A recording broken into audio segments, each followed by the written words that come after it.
सुमुखशैकदन्तश्च कपिलो गजकर्णिका लंबो दृश्य विकटो विघ्ननाशो विनायिका धूम्रकेतुर्गणाध्यक्षो भालचंद्रो गजानन द्वादशैतानि नामानि या पटेशण यादपि। भगवान के जो 12 नाम गणेश जी के 12 नाम लेगा उसके जीवन में कभी कोई दिक्कत नहीं आएगी। आप मेरी बहुत बात मानते हैं, ये भी बात मान लिया करो। कौन सी बात? हर बुधवार को गुड़ का भोग गणेश जी को लगाओ। हर बुधवार को 21 दूर्वा कलावे में नीचे बांध करके गणेश जी के ऊपर ओम गम गणपतये नमः पूज्यामि ऐसा कह करके पूरा दूर्वा 21 दूर्वा चढ़ाओ, और बन जाए तो गऊ माता के देसी घी में सिंदूर मिला करके हनुमान जी को चमेली के तेल में मिला के और गणेश जी को आप घृत में सिंदूर मिला करके फिर गणेश जी को आप चढ़ाइएगा। घर की गरीबी समाप्त होगी, पैसा बाहर फंसा हुआ है वह वापस आएगा, और आपकी प्रॉपर्टी के ऊपर यदि किसी ने कब्जा कर रखा है तो उसको भी मुक्ति मिल जाएगी।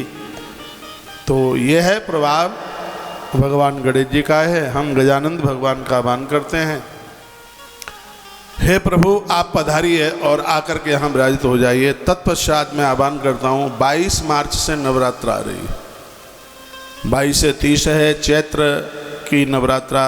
क्वार की नवरात्रा बहुत प्रभाव अपने आप में रखती है। चैत्रीय नवरात्रा आप अपने घर में माँ की स्थापना जरूर किया करें।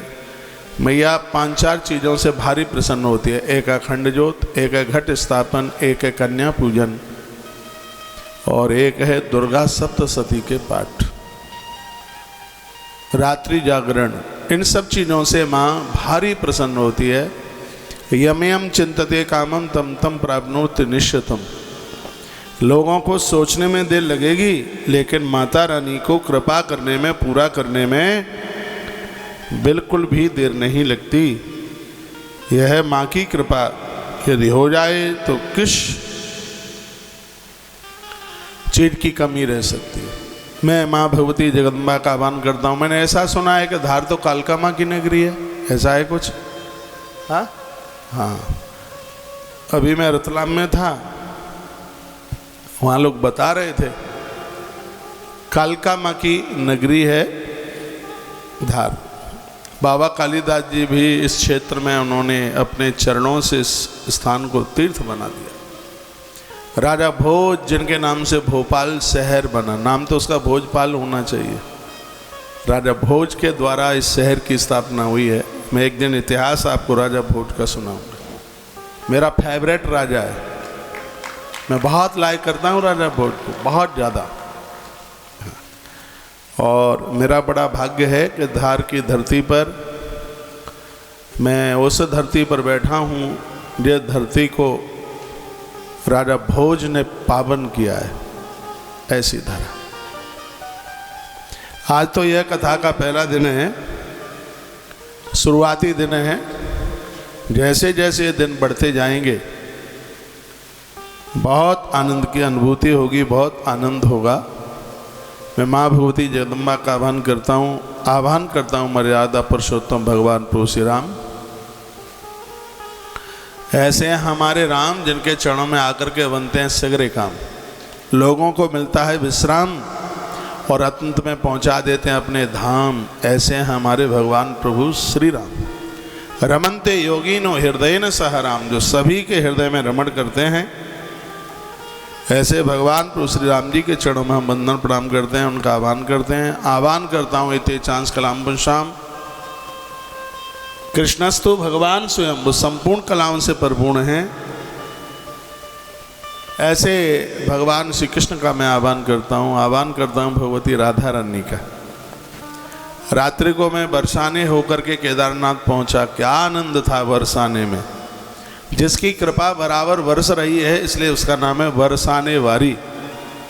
ब्रज में तो बसंत पंचमी से होली आरंभ हो गई और बड़े बड़े आनंद हो रहे हैं। कभी आप ब्रज आइए, पधारिए, ब्रज का आनंद लीजिए।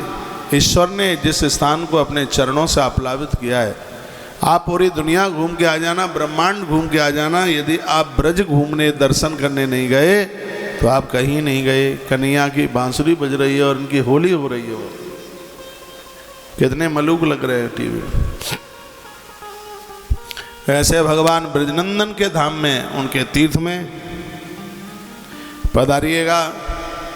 आह्वान करता हूँ बजरंग बली श्री हनुमत लाल जी महाराज का, जिनकी कृपा के बिना तो कुछ संभव हो ही नहीं सकता। चारों युग पर ताप तुम्हारा, जिनका प्रभाव चारों युगों में। जय जय जय हनुमान गोसाई, जय जय जय हनुमान गोसाई, कृपा करो देव की नाई। जय जय जय हनुमान गोसाई, कृपा तबले की आवाज नहीं है। गुरु देव की नाई। जय जय जय हनुमान गोसाई, कृपा करो गुरु देव की नाई। हम उन बजरंगबली महाराज के चरणों में प्रणाम करते हैं। गोस्वामी तुलसीदास जी ने जिनके लिए कहा है कि भगवान ऐसे कृपा कर दो जैसे गुरुदेव कृपा कर देते हैं, ऐसे हनुमत लाल जी महाराज को वंदन प्रणाम करते हैं। वह आकर के इस स्थान पर आकर के बैठ जाएं। मैं यहाँ के नगरपाल क्षेत्रपाल देवता का आह्वान करता हूँ, आप सभी के पूर्वजों का, आप सभी के पुरखों का आह्वान करता हूँ, और सबके तत्पश्चात मैं आह्वान करता हूँ माँ शारदा का, माँ सरस्वती का है मेरी माँ पधारिए और मेरे कंठ में आकर के बैठ जाइए, जिससे मैं भगवान शिव के चरित्रों का गुणानुवादन कर सकूं। आइए मैं भोलेनाथ की कथा की तरफ चल रहा हूँ। रामायण की एक चौपाई आप बोल करके, एक चौपाई बोल के भगवान शिव का आह्वान करते हैं। आशुतोष तुम अब डरदानी, आरती हरहु दीन जन जानी। आशुतोष तुम अब डरदानी, आरती हरहु दीन जन जानी। आशुतोष तुम अब डरदानी, आरती हरहु दीन जन जानी। आरती हरहु दीन जन जानी।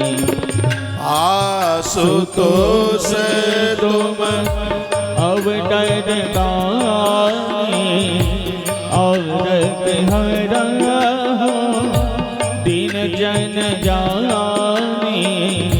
आशुतोष तुम अब डरदानी, आरत हरहु दीन जन जानी। ऐसे भगवान शंकर हैं जो सबके विपदाओं को, सबकी परेशानियों को हरण कर लेते हैं। आप बहुत देवी देवताओं की पूजा करते हैं, अपनी आराधना में, पूजा में भगवान महादेव को जरूर जोड़ दीजिएगा और देखिए आपके जीवन में कितना आनंद होता है। पालनाय हरिम देवं रक्षा शक्तिं ददौ तथा, मध्यमं तनयं विष्णुं पातारं ब्रह्मणोऽपिः। विधाता ब्रह्मा आपको विचार दे रहे हैं, भगवान नारायण हमारे उदर की पूर्ति कर रहे हैं और भगवान शंकर हमारे प्राणों की रक्षा कर रहे हैं, ऐसा से महापुराण में लिखा। तो इन तीनों देवताओं के हम कितने बड़े ऋणी हैं। एक तो हमें विचार दे रहा है, इसलिए मैं कितनी बार कहता हूँ बच्चों को बोलिए ओम ब्रह्मणे नमः, इस मंत्र का जप करें। गर्भ में संतान है तो हर नारी को ओम ब्रह्मणे नमः इस मंत्र का जप करना चाहिए। इससे बच्चों की बुद्धि का विकास होगा। सभी विद्यार्थी इसका जप करें ओम ब्रह्मणे नमः। विधाता ब्रह्मा हमें विचार देते हैं, भगवान नारायण घर में रोटियों की कमी नहीं आने देते। विश्व भरण पोषण कर जोई, वो संपूर्ण विश्व का भरण पोषण कर रहे हैं और सबके अंदर उनकी व्यापकता है, इसलिए तो वो विष्णु है। अपनी पूजा में इनको आप सम्मिलित कीजिएगा। जो हमारे प्राणों की रक्षा कर रहे हैं, कवच बन करके खड़े हैं, वह अवरदानी महाशिव है। उन्हें ही महाकाल कहते हैं, उन्हें ही रामनाथ कहते हैं, उन्हें ही गोपेश्वरनाथ उन्हें कहते हैं। ऐसे भगवान जिनका सुंदर सा इस स्वरूप का आप दर्शन कर रहे हैं। ये शंकर जी तो बड़े सिद्ध हो चुके हैं, इनके ऊपर बड़े बड़े अनुष्ठान हुए। कल रात भर भी सुबह तक इन्हीं के सानिध्य में एक अद्भुत अनुष्ठान तुलसी तपोवन गौशाला के सानिध्य में केदारनाथ भगवान के चरणों में संपन्न हुआ है। भगवान से बेलपत्री से बहुत प्रसन्न हो जाते हैं, भारी प्रसन्न हो जाते हैं। एक लोटे में जल भरिए, उसमें एक बेलपत्री डालिए, हर हर महादेव कह करके भोलेनाथ के ऊपर चढ़ा दीजिए। लिंग पुराण में लिखा है कि जब आप हर कहते हैं तब भगवान शिव दौड़ पड़ते हैं। दूसरी बार कहते हैं हर, तब तक तो भगवान आपके पास पहुंच जाते हैं और तुम्हें गले से लगा लेते हैं। हर हर कह के जैसे महादेव तुम कहते हैं, उसी समय शंकर तुम्हारे ऋणी हो जाते हैं, तुम्हारे कर्जदार हो जाते हैं। ऐसा लिंग पुराण में लिखा है। इसलिए हर हर महादेव।